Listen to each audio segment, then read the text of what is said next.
All right. Well, good afternoon. Welcome to the Tec-Talk Podcast in partnership with iHeartMedia. I am your host, Luke Dormany. We're here at the Space and Missile Defense Symposium, day one, afternoon session.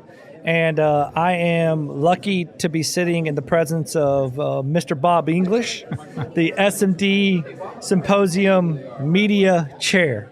Did I get it right? That's close enough. Close enough? I do a little bit of everything, but yeah. Well, good, because we get to talk about all the things you do. Okay. But anyways, I would love for you to introduce yourself. Tell us about your background, who you are, and how you got involved with the Space and Missile Defense Symposium. All right. Well, I'm a career Army officer. I was commissioned through ROTC at Arkansas State University, and I served 30 years in the Army as an ordnance officer, logistician, log dog. Log dog. Log dog. We wouldn't know what to do without you guys. Yeah. Yeah, you got to have logistics. I did my last assignment here in Huntsville with Aviation and Missile Command, AMCOM. Okay. And I retired from AMCOM. When I retired, I got involved with National Defense Industrial Association, local chapter here, which is an organization that helps to support a strong industrial base.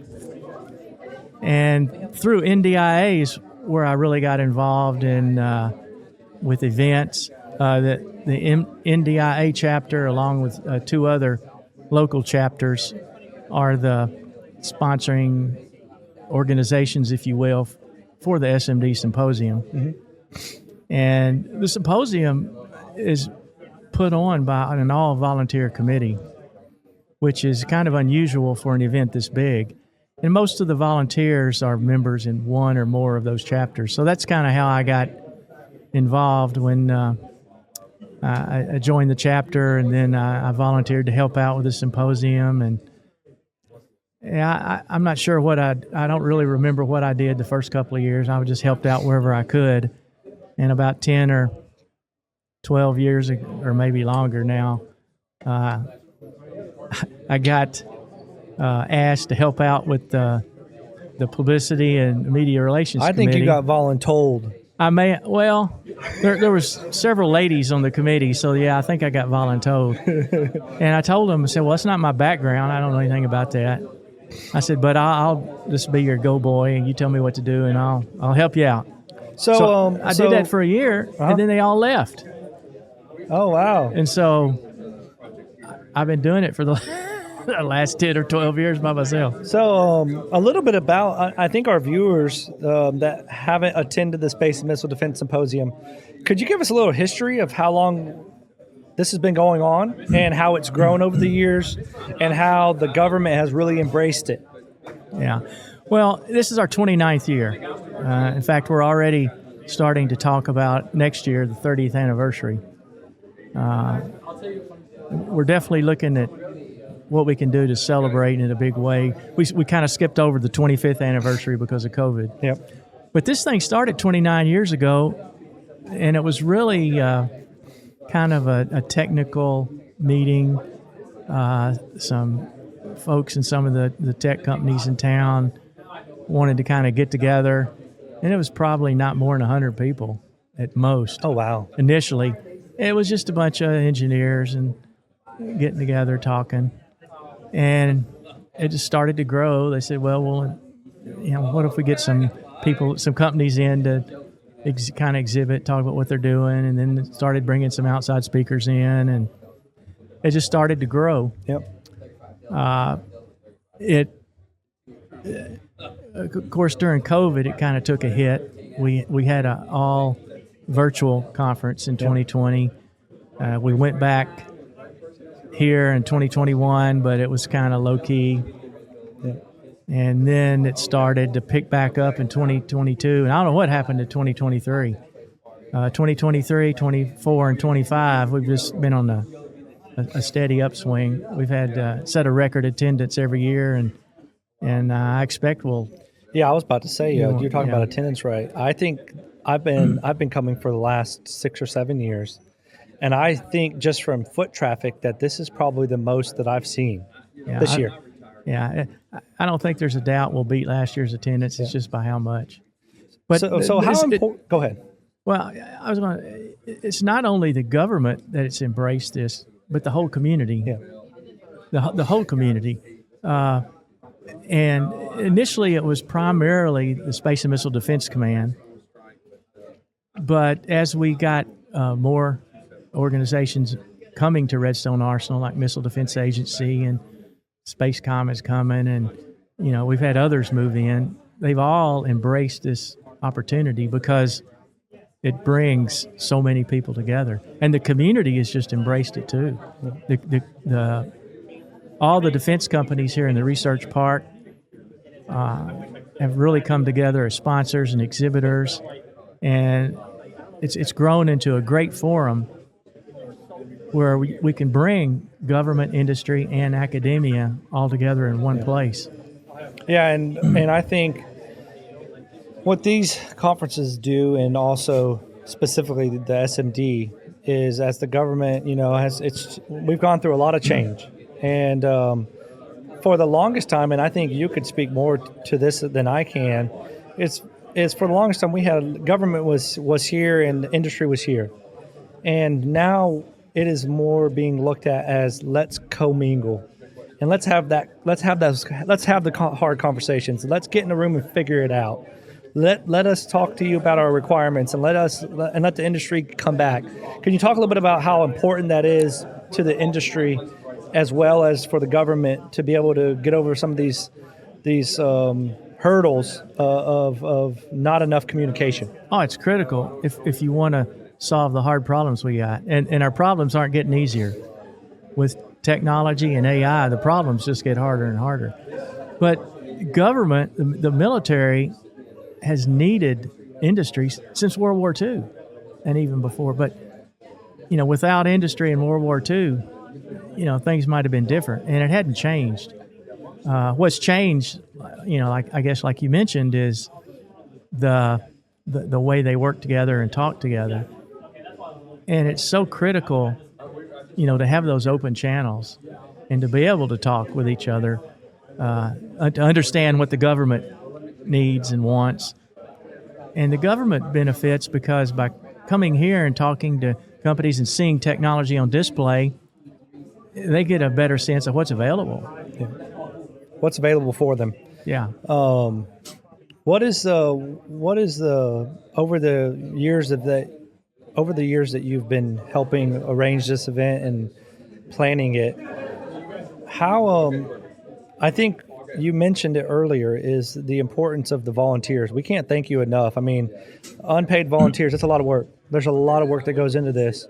So if you want to take some time to talk about how great the team around you is, as well as you, it's all volunteers, and that doesn't need to go unnoticed. Oh, yeah. I mean, we couldn't pull this off without volunteers. Obviously, the committee that works year long, planning and putting it together. But, we've got volunteers sitting at all the doors checking badges. They're all volunteers taking their time to do that. Volunteers at all the registration desk and sites, where people are getting their badges printed. That's all volunteers. I mean, that would be a massive undertaking, to hire people to do all that. Yeah, outsourcing it. To outsource it, very expensive. And, the community, the various organizations. I mean, we have so many great organizations in Huntsville, local chapters of national organizations like NDIA, purely local organizations like ASMDA and HASBAT and others. And their members get out and they volunteer all over the city. I mean, if you live in Huntsville, you see them at events all over, at charity events. I mean, the volunteerism here is through the roof. Yeah, we have a very a community that loves to serve. They do. We love to serve. I guess this would be a good question, and something that I don't really know is, of course, as the event has gotten bigger to where it is now, you got a South Hall and the North Hall, where all these halls are filled up with a lot of people. Is for companies that want the opportunity, I know it's not always easy to get into some of these events. There's usually a wait list. For companies and viewers that would like to attend in the future, how can they get plugged in? Is there a wait list going out for several years to have stuff like that, or do they have an opportunity to attend next year? Well, there's definitely a wait list, and I mean we've struggled with that the last several years because we've maxed out the space here at the Von Braun Center. It looks like they're going to expand and build another 100,000 square feet of event space, which will help, but it'll be, 3 or 4 years. 3 or 4 years probably. I mean, we spend a lot of time trying to think of, unique ways. I mean, we even had an idea, well, we could put exhibits down in the parking garage, but who wants to go down? Hell, it's hot outside. It's humid. Really hot. What about we could do the hockey rink? Well, we've talked about that, but I mean, we used that tonight for the networking event. We've talked about having the seated lunches in there and opening up a little bit more space. So, but everything seems to right now. Everything seems to just hit at the margins. Yeah. So when it comes to a company and individuals, what would your message be to them about why are these events important and why should you show up? Well, when I go out and talk to companies, even this morning I was making the rounds and talking to some first-time exhibitors, believe it or not. They love being here and being able to talk to government folks. Big companies are looking for subs. Small companies are looking for primes to partner with. Yep. I talked to one company that did specialized packaging, and they said most of their companies, and they started pointing to the other exhibits down the road. And so, I mean, there's opportunity for almost any size and kind of company. And networking. Yeah, I think you nailed it. Is networking, and I like to think of it relationships. The only way you build a relationship with a company or with individuals at a company is you got to be present. You got to show up. Well, as you know, Huntsville is a relationship town. Yeah. But everybody loves they love the speakers, the high level of speakers that we get. They love all the exhibits where they can see the newest, latest, and greatest technology. But every time it's networking. Yeah. And shout out, I think, to also all the networking events that take place after hours, if that makes sense. There's a lot of things going on in town this week, right? Yeah, we try to create as many intentional networking opportunities as we can, like the icebreaker last night, the networking suites tonight, other intentional opportunities. But I mean, people are networking in the corridors right now, out in the halls. Other, companies in town.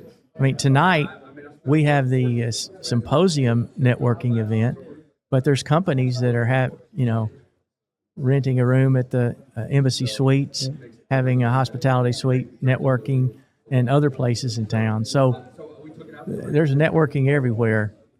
So I want to talk a little bit about the podcast, and for the viewers, by the way, Bob, I love how forward-leaning and forward-thinking Bob is when it comes to doing these kind of events. So Bob reached out to the team and asked, hey, what if we do a podcast? So where did you get the idea from?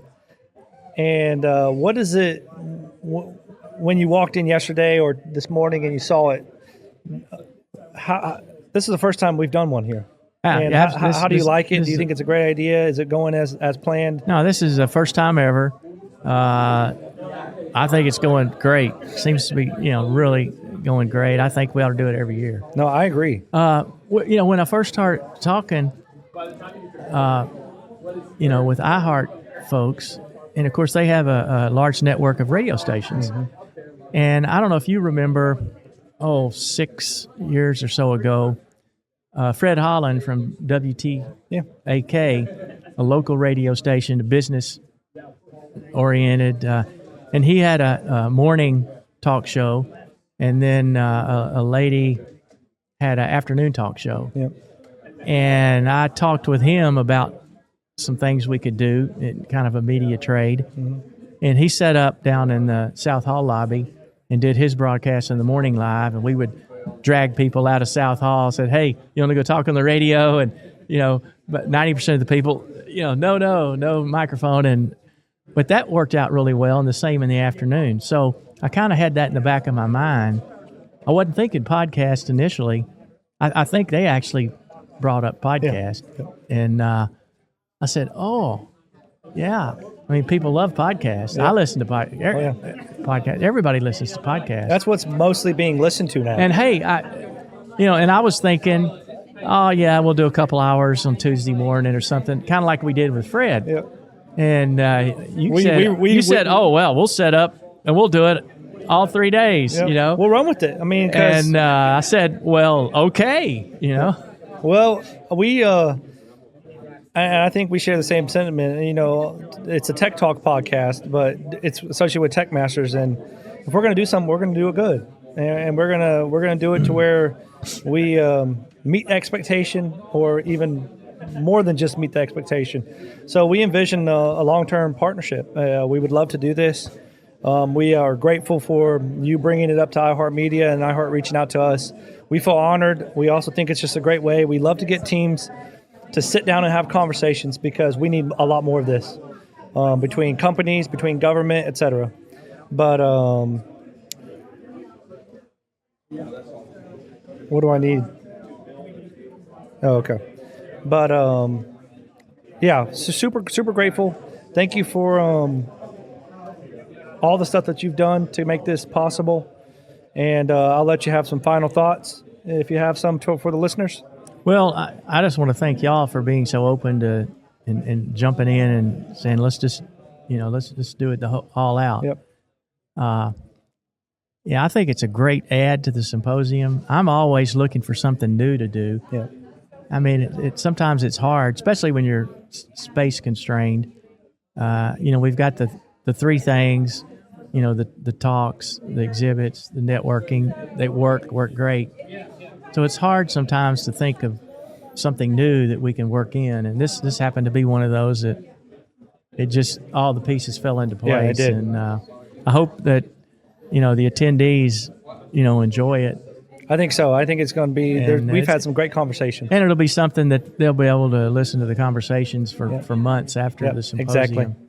But thank you for coming on. Really appreciate all the hard work, and looking forward to working with you in the future. Absolutely. Let's do it.